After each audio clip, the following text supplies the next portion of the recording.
ঘরে পনির, তারপরে ক্যাপসিকাম, মটর, টমেটো সবই ছিল। তো মটর পনির খেতে খেতে না মানে দেখবে সবসময় এক জিনিস বেশি করলে একটু একঘেয়ে লাগে। তা আমি ভাবলাম আজ একটু স্বাদ বদলাই। তো স্বাদ বদলাই ভেতরটা কী করা যায় কী করা যায়, অথচ তেলও কম দিতে হবে। দেখুন এখানে তো তেল দেখতে পাচ্ছেন কি, তেল ছাড়াই যে কত ভালো, একটু পেশেন্স দরকার হবে আর একটু মানে ফ্লেমটাকে অত্যন্ত লোতে নিয়ে যেতে হবে। তো আমি ক্যাপসিকাম দিয়ে মোহিনী পনির ক্যাপসিকাম করছি।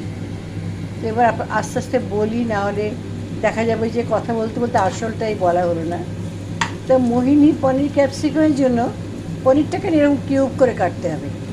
হ্যাঁ, অল্প সামান্য 2 চামচ মাত্র তেল দিয়েছি।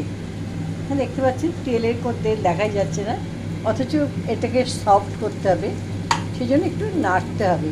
অ্যাটলিস্ট মিনিট 10 তো নাড়তেই হবে, তাছাড়া মানে হবে না।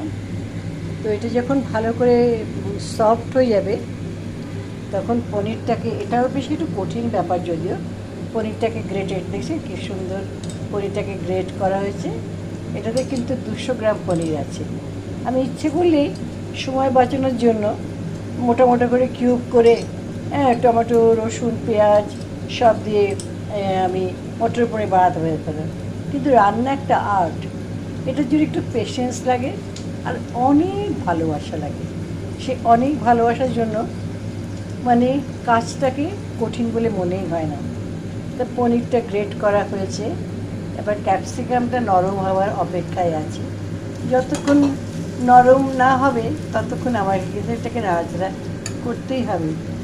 আচ্ছা, ভালো হয় যদি এটার উপর একটা ঢাকা দিয়ে দিই। তো একটুখানি সময়ের জন্য এটাকে একটু চাপা দিয়ে দিলাম, ফ্লেমটা বাড়াবো কি না, বাড়াবো না।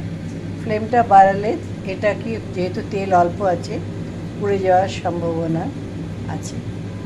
তো আর 2 মিনিট হলেই তখন আমি এটাকে মানে যে কভার করেছি এটা সরিয়ে দেব। তো ঠিক আছে, একটু সফট হয়েছে কারণ পনিরটা নাড়তে নাড়তে তো আর একটু সফট হবে। তো এর কভারটাকে